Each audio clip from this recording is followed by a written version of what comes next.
China is looking at this and saying that it doesn't have the capacity to engineer a particular outcome. I'm sure that ASEAN does not think it can engineer a particular outcome, right? The diplomacy is not about ending the civil war. It's not about negotiating the regime's exit.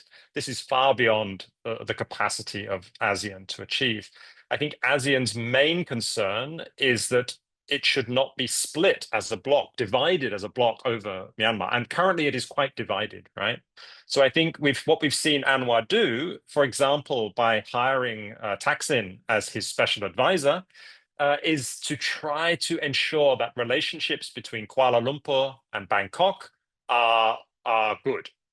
That the Thai government is not a spoiler in whatever Anwar is trying to do under the ASEAN chair, right? Because we saw that under the Indonesian chair, Bangkok was a bit of a spoiler.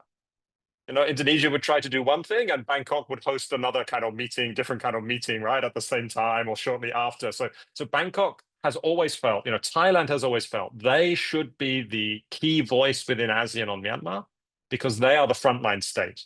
They are the ones who have to bear the consequences. They are the ones who have the best insight and longest standing knowledge of the military, of the KNU, of others. So they've always felt that it should be Bangkok that takes the lead. So by hiring Thaksin, who also believes he has a special insight into Myanmar, I'm not sure if it's true, but he certainly believes this, Anwar is preventing Bangkok from being a problem for him, right? This is quite smart. But what it shows is that ASEAN is mainly interested in making sure that Myanmar does not create a problem for ASEAN, not in thinking how ASEAN can improve the situation on the ground in Myanmar.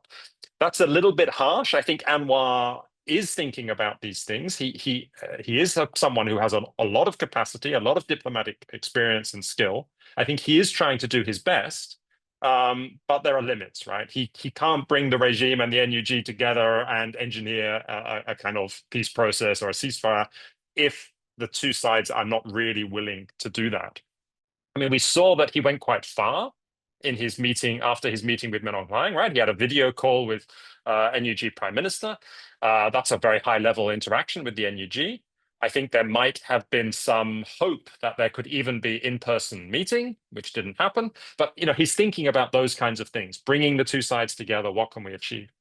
But frankly, if there are elections in December, if that happens, I think ASEAN will end up waiting for whatever new military-backed government comes out of those elections before thinking about resetting its relations or how would it move forward.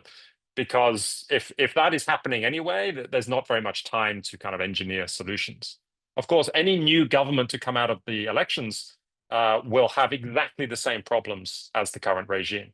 It will have no popular legitimacy. It will face the same civil war.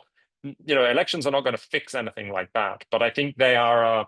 I think many countries will wait until after the elections, especially China, before they change fundamentally their relationship with Naypyidaw.